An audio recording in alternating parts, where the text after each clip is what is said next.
Welcome to Partnerships for Profit, the podcast where we bring you inside the world of joint ventures, strategic partnerships, and powerful collaborations. Each episode, you'll dive into conversations with top entrepreneurs, visionaries, and business leaders, unlocking the secrets to building profitable relationships that drive growth and success. Whether you're looking to expand your network, find new referral partners, or scale your business, you're in the right place. Let's get started. Welcome to Partnerships for Profit, presented by Leduc Entertainment. Today we are joined by Brandon Stein, who is the trial attorney and the owner and founder of SteinLaw. Brandon, welcome to the show. Thanks for having me, Adrian. Happy to be here. Can you start off by telling our listeners a little about yourself and a little bit about SteinLaw? Yeah, so SteinLaw is an injury law firm where we were founded in South Florida, based out of Aventura. We have multiple offices throughout the state. We handle cases throughout the country. Our primary cases and our bread and butter really surround the area of negligent security, involving helping victims of violent crime. We handle the run-of-the-mill car accidents, slip and falls, cruise ship accidents, but those can be a little boring or monotonous. The shootings, the stabbings, the rapes, those are cases that you could sink your teeth into and really feel like you're making a difference. Absolutely. Yeah. And let me ask you, because in your position, you're somebody, in your position that you're really, really helping people, right?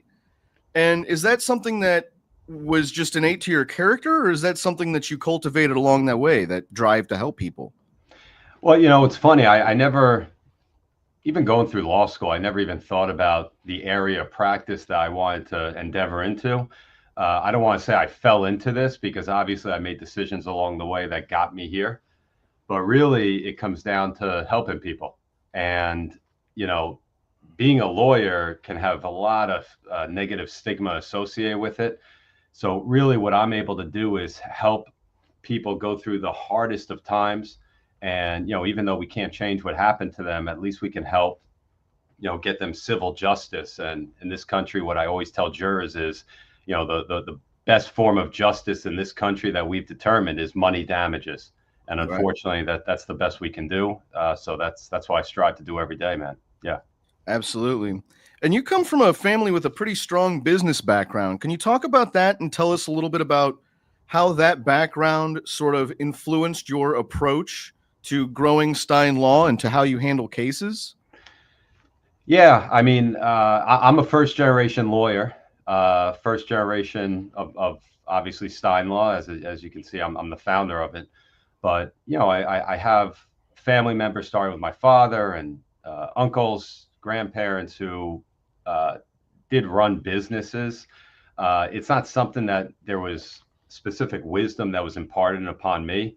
I think it's more so, especially with my father, just being around business. I think by osmosis, it just somehow seeps into the brain. I never sat down and picked his brain that I could recall. It's something that I just found a labor of love, and, something I'm incredibly interested in. And what I always tell people is I'm a business person first, and the service I sell are legal services. No different than, someone who sells widgets. Right. Right. Cars.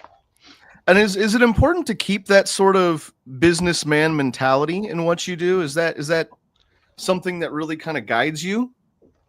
Yeah, I obviously have a lot of colleagues that are lawyers, and, lawyers, I think across the board, they're not the greatest business people, because going through law school, they don't teach you about business. They don't teach you about running a firm. So I really always try to look at things from a business perspective. That's not to say you want to undercut cases or undercut results for clients. A lot of times the good business decision is what's the best decision for the client. And sometimes the good business decision is going to trial and having to roll the dice. So it really runs the gambit, there can't be a, approach where I'm just going to take every case to trial, or I'm going to settle every case. You can't really take that approach. You got to look at every case in its own specific context. And in reality, every case is its own living, breathing organism. It really, goes at its own pace. And what I tell clients all the time is I'm not a magician. Right. I'm a lawyer. I'm not a magician. So a $10,000 case needs a $10,000 injury. $1 million Right. case needs $1 million injury. And those are the types of business decisions you got to take with you, every step of the way when you represent clients who are, going through some pretty tragic circumstances.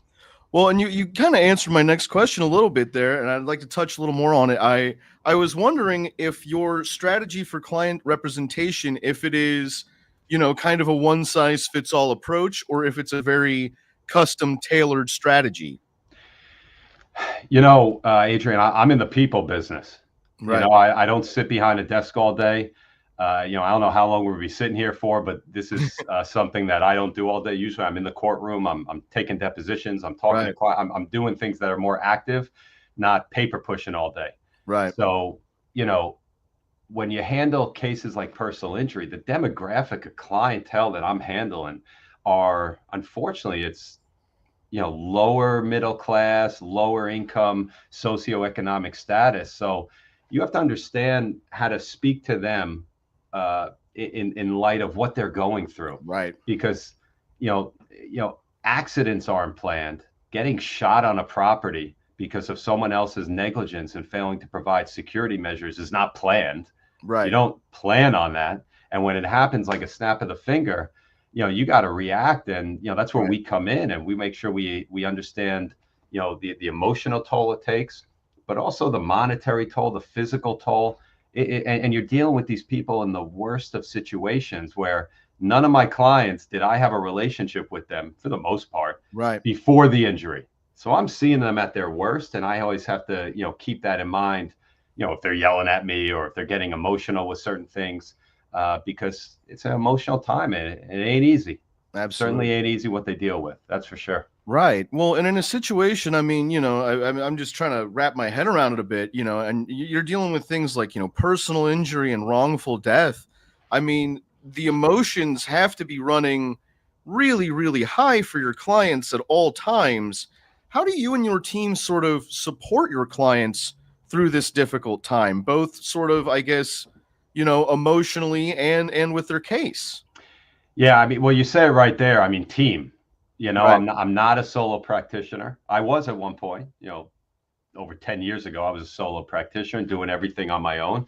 But I have a great team here, and we have a Yeah. culture that we fostered over the years, a culture really of sensitivity and making sure that you are appreciable of the conflicts that they're dealing with in their day-to-day life, because this Right. just is a roadblock that steps in and is unplanned. But it's not only me, it's really my team has to be we're therapists, we're Right. concierges, we're educators to educate them on the issues and the law, and we're also advocates first and foremost. So Right. whether it's me, my associates, my partners, or even the paralegals, we're all in the same page here. And it's really just a full team effort in having constant communication, because, communication is key. If you have good news, bad news, indifferent, you got to be communicating, because, think about if you have a medical condition, you go to a doctor, nothing's worse than you can't get the doctor on the phone or the doctor's not Right. giving you an answer. And then your mind's running and then you go to google.com and trying to Google search your symptoms. Never turns out well. So we got to make sure we got to, be accessible first, and also understanding Right. of the very, very difficult situations they're undergoing. Well, and we've talked a little bit now about, I mean, how you help clients handle their emotions, but I imagine that it takes a pretty big emotional toll on you as well. How do you handle that emotion? I mean, is it hard at the end of the day? I mean, I imagine that you go home at the end of the day to your family. All right, And Adrian, can you hear me? Thumbs up if you can hear me. yes, I can hear you. Can you hear me? Yeah, I think we're having technical difficulty. Hang on one sec. Oh, okay.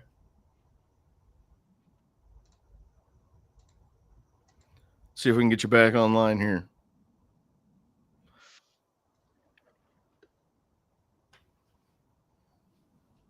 Can you hear me now? I can. Can you hear me? I can hear you. See if we can get him back online.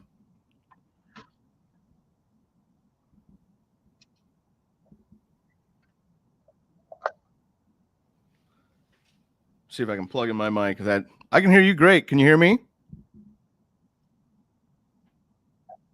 Can you hear me now? I can hear you. I can hear you. Can you hear me? No? Sometimes things go awry when you do things live.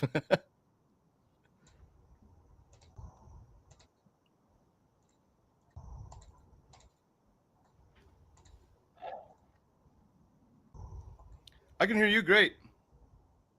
I don't know if we're able to go. I can't hear anything here. Oh, wow. You're not hearing anything through the mic? And this is what happens when my staff, unfortunately, puts this stuff together. See, I reloaded my mic there. Unplug it and plug it back in and see if you can hear me on my end.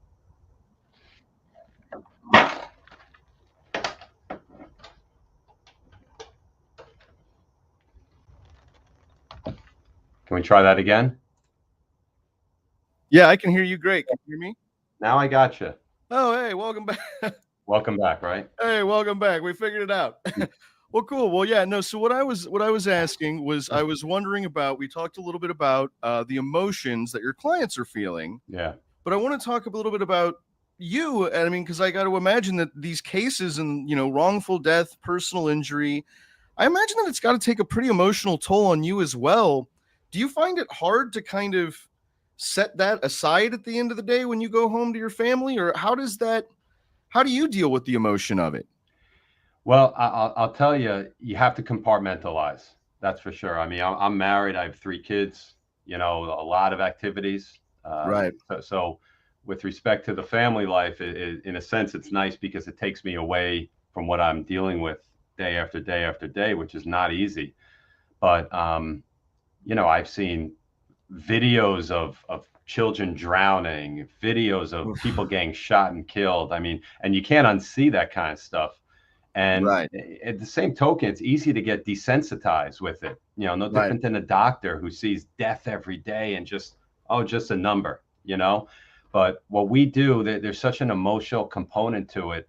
And I have to have the emotions, because if I don't, then I won't be the best advocate. I won't be the best trial attorney for them. I won't have that passion that they respect and that their case respects and deserves. But it's really difficult, man. I mean, I'll tell you, just even having to leave the office and shut it off and then go home. Right. What makes it even more difficult is, we get emails pinged all the time. Clients have my cell phone number. So there's never an off switch, like maybe in the old days where you didn't have email or didn't have a cell phone and you could kind of detach. Right. So what I've come to realize, I've been doing this about a decade and a half now, personal injury, that detaching is not, it's not possible, Adrian. And if that's not possible, because you can't just turn it off like a light switch. If you really care about what you're doing, you just have to learn to deal with it and develop that, like a work-life harmony, where you enjoy what you're doing and you don't turn it off, but you know what, you can compartmentalize and focus on something else and take your mind off it maybe briefly. Right. And you worked as an associate for a pretty prominent Florida defense firm. Is that correct? I sure did. I try to forget it, to be honest, because doing defense work was absolutely brutal. Really? I just remember doing it, and it was a prominent firm. They had multiple offices, many lawyers. I prefer not to say the name, but nevertheless, working there was very difficult for me because I would always sympathize with the plaintiffs. Right. I would not understand the concept of wanting to zip someone and not afford them any compensation, because the lawyers there were always just looking for reasons not to afford them reasonable compensation. Forget about crazy compensation, just reasonable damage award, something reasonable. So that was the biggest, I guess, not ethical, I'd say maybe moral dilemma that I dealt with. And I would go to work every day with a knot in my stomach. And I would commute up to West Palm. At that time I was in Dade County. So going up to Palm Beach County every morning to do a job like that was absolutely brutal. And it Right. made me just not even want to be a lawyer, and thankfully it goes back to my point earlier that I never thought about doing personal injury in law school. But I will say that first job that I got doing defense work and seeing personal injury and realizing, wow, I sympathize with these clients. They're going Right. through something hard, it helped find my way. It was a means to an end. So I definitely don't regret it in any stretch of the imagination, Right. So that experience in some way really kind of shaped your approach to how you're representing clients today. Yeah. I mean, it my approach is best utilized on the plaintiff side. Right. I would say I always had the same sensibilities. I come from Jersey. I don't come from, like I said, I'm a first generation lawyer, so nothing was given to me. And I always watching sports, always root for the underdog. I can never sympathize with big business or big corporation or anything like that. So when I'm doing work like this, the last thing I wanted to do is work for big business or big insurance companies. So doing work for plaintiffs, it's the best. It's the best option if you're going to be a lawyer and you're going to live this life. And it's not easy, doing what we do. You might as well do something that you love and help Right. people that you can. I can identify with a lot of them. I didn't grow up with a ton of money. Right. Very modest means growing up. So, I always just inherently just lean towards the little guy rather than the big guy or the big business or Right. the favorite if you're watching sports. Right. The underdog. Yeah, man. Yeah, why not? That's what America is, right? The underdog. We're That's always it. the underdog. So shoot, why not? Now, I've got to ask, so SteinLaw is based in Florida, but you handle cases nationwide. What are some of the challenges that come with operating across state lines? And I guess dealing with, individual state laws. How does that all pan out? Yeah, I mean, challenges. Thankfully, the challenges have decreased since COVID. Mm. One good thing, if you want to call it good, coming out of COVID is, we're not needed in court in person nearly as much as we used to.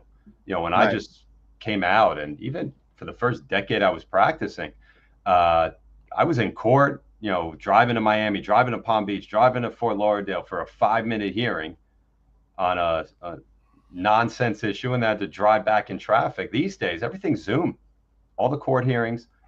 My clients, they want Zoom. They don't even want to come in the office and do the old traditional sign up. I can't remember the last time I had a Right. client in my office who was actually signing a contract. Everything's done digitally through either DocuSign or Adobe Sign or what have you. So the challenges there have decreased, thankfully, if you're talking not even just nationally, but even the northern part of the state. We live in a big state Right. with a lot of different Right. counties. But in terms of outside of the state of Florida, I mean, thankfully, the rules of procedure are not much different. The laws are not much different. There are some nuances, but listen, that's part of it. If there's a case that's worthwhile taking out of state, then certainly it's worthwhile doing some research or working with my team Right. and have them do some research on either the rules or whatnot, so that we get up to speed. But also a lot of times, a lot of these opposing counsels are pretty professional, Right. and it's a team effort. And what I tell these lawyers is, hey, look, it's us trying to push the case. We got our conflicting interests. That's fine, but let's work together as best we can. And thankfully, most lawyers abide by that same concept. Right. Yeah. Now, this might seem like a silly question, an ignorant question, but I'm curious. When you're reaching out, working with these other states, is there a state that has any kind of laws in place where when you see that state come up, you're like, oh, not Nebraska. Why did it have to be Nebraska? Is there any state like that where you're like, oh my God? Yeah, there is. Florida. Florida. No. Listen, I would say there are states in the southern part of the country that are less favorable towards plaintiffs. Florida is one of them. So I say it as a joke, kind of, but not really. A couple of years ago, they passed some major laws that really undercut the rights of the plaintiffs, and really help big business, help those big companies, insurance companies, so really undercut us. We pivot, you guys stick and move, and survive or die type of thing. But, there's definitely other states in the country, Texas, Tennessee, North Carolina, that have very tough laws, but then you have the Northeast or the West Coast that may be a little more favorable. But all in all, listen, if you have a case and the case is viable and you really are trying to go after someone who did your client wrong, usually the law will be on your side. So that's why, we haven't really felt the ramifications of any adverse laws down here, because, we want to help people who were injured and help people who were truly wronged by, either a property owner, insurance company, or whoever. Is there a common mistake that you see plaintiffs make? And what would your advice be about that? I mean, is there a common mistake that you see plaintiffs that are, victims of personal injury, something that they do where you're like, oh my God, why do you do that? Yeah. The most common mistake is talk to people before you hire a lawyer. I don't do criminal law, but, everyone's heard on TV, you have the right to remain silent. You have the right to have an attorney represent you, your Miranda rights, what the police officers say right before or at the time they make an arrest. It's the same type of thing for civil. The only difference is there's no Miranda rights. You don't have those rights that you do in the criminal context. So I'll tell you, many times I've seen some phenomenal or potential for phenomenal cases where my clients sign a release before they even come to me because the insurance company offers them $5,000. Right. And they're emotional, they're stressed at the time and they want the money quick, and the insurance company delivers the check, or they give recorded statements about how it happened without having a lawyer present. So I would say, look, what I do, we don't bill by the hour. There's no retainer fee, no recovery. We don't win your case. We don't get anything either. It's a partnership. Right. You got nothing to lose to call me. You got nothing to lose to get me involved. So why not do it early on? But unfortunately, to your point, Adrian, there are some key problems, with the system, and the big business, big companies, big insurance companies tried to take advantage of the little guy. Right. And that's who I'm trying to protect, every day. Yeah. And it's one of those situations where, and this is, I guess I'm curious how this unfolds. Do you ever find like a situation where, say, somebody's been in a car accident, right? And after the car accident, they're going, "Oh, I'm fine. And they tell the insurance company, I'm fine. And then the next day they wake up and they can't move their neck. But then the insurance company goes, "Well, wait a minute, you just said you were fine yesterday." How do you deal with a situation like that? Yeah, I mean, that's common. When you're dealing with neck and back injuries, everyone has back pain from here and there. Everyone has neck pain here and there. But when you're dealing with a traumatic trauma, whether it's a car accident or a fall or something along those lines, there's sometimes delayed onset of symptoms. I mean, doctors are better suited to speak to this and in our cases testify to it. But I've spoken to enough doctors over the course of my career where the symptoms don't necessarily onset right away. I mean, think about it. There's adrenaline. If you've ever been in a car accident, or some other type of traumatic event, you got adrenaline going through your body like you could lift up a car. It's the fight or flight condition. But when that adrenaline dies down, usually it's the next morning. You say, "Oh shoot, I feel like I was in a 5-round MMA fight." That wasn't there the time of. So that's a common misconception where, hey, you didn't complain to the paramedics. You didn't complain to the emergency room that day about your back pain. You just complained about some shoulder pain. So you must not be hurt. Right. And that's a key play in the defense playbook. Right. And I see that nearly at not every trial, but many trials I've been to. They love relying on that. Right. But always remember, just delayed onset. Sometimes Yeah. it doesn't come at you right away.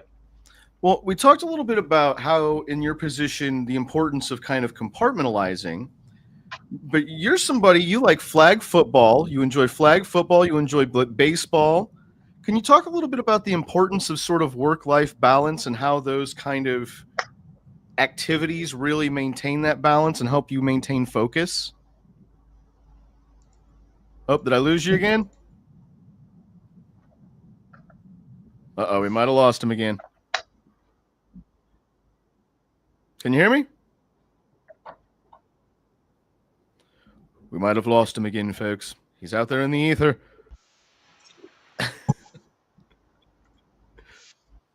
All right. Sorry. Can you hear me? Keep having a couple. Yeah. Okay, great. Technical difficulties. If you could repeat that. Sorry, Adrian. Yeah, no worries. I was wondering about the importance of work-life balance.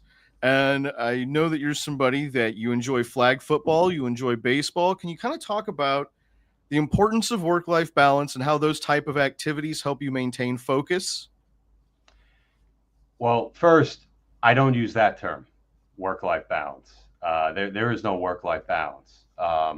Interesting. There's work-life harmony, where it's got to fit together. And in fact, I forgot who I was listening to. It's a great term. Yeah, but he had a point on that, on work-life balance. It must have been a podcast or someone I was listening to, and they mentioned, hey, look, you could be out of work and all the time for your family and have a good work-life balance because you ain't working, right? And you're with your family. So, man, what a balance! But you're miserable. So it's not necessarily work-life balance. It's got to be a harmony where, you know what, right. I'm working hard. I can maybe make my own hours, but guess what? I still have time for family. I still have time for extracurriculars. I mean, Absolutely. if you're doing this type of law, if you're doing injury, personal injury law, and you're representing victims of negligent security and, even car accidents, drownings, wrongful death, you got to be a hustler. It's not like any other area of law. You got to be, someone who is right. Conditioned to not stopping, being hungry, and not just checking out 9 to 5. Right. So you got to always be on call, especially if you're a trial lawyer. But there's got to be a harmony there. For instance, evenings, I have kids who are play competitive ball. So if I'm on the field with them, very rarely, if ever, I have my phone on me. So there are times that I make sure or with my daughter, that I make sure I carve out where it's not a situation where I'm glued to my phone, I'm glued to work, and I never disconnect. Right. So it's really it is a balancing act, but it's really just more harmony, and that's why I stress to my staff, if someone wants to go home or they want to take a day off, take a day off. Right. Life is long, and career is long. But if you got kids or something who are young, man, that goes fast. Right. So you got to have that balance. You got to have that harmony. But, and I like to play sports too. I was an athlete growing up. I played, some competitive ball, and, definitely not good enough for major leagues. But I like to take that same approach, that same mentality into the courtroom. There's nothing more competitive, right? Where you have someone on the other side trying to make you fail, than this area of law, right? These guys want you to make no money. They don't want you to be successful in any stretch of the imagination. And there's very few, professional careers where that happens, where you have someone on the other side trying to make you fail, right? Other than being a professional athlete. So that's why this is the closest thing. And I guess I would have a longer career doing this. Can you share with us maybe when you look back over your years of doing this, is there a story that really stands out in your mind of an individual that you really saw a transformation in as a result of your help and guidance? Yeah. So it's an individual, it's a parent, it's a mother and a father of a 20-year-old boy who was shot and killed on a apartment complex. So they They got a call one night that their boy was robbed and murdered. And you caught the robbery and the murder on video, and you see him crawling to his death, just bleeding out on video. One of the most egregious acts I've ever seen, and just a terrible property, no security, and the most disturbing video I've ever watched. But these parents are special people. And I met them, I want to say about 6 years ago, still keep in touch with them today. And during the course of the case, the mother always said to me, "Hey, I want to make a difference, Mr. Stein." Or they call me Stein. They don't call me Mr. Hey, Stein, I want to make a difference, man.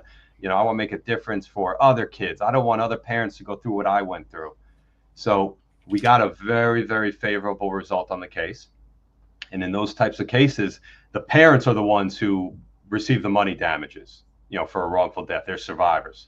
So when they received the money damages, they approached me and they wanted to start a foundation. What we did in collaboration, we started a foundation. It's called the Gregory Smith Jr. Foundation. And it's a foundation that's in place to help underprivileged children in inner cities in elementary school. So the younger kids, to keep them off the street. Wow. Keep them away from this type of violence, gangs, drug dealers, put them in, good programs at the Boys and Girls Club or recreation, to keep them busy and keep them occupied. But that's one that always comes to mind. That's incredible. The Smith family is just incredible. I still keep in touch with them. I speak to them frequently.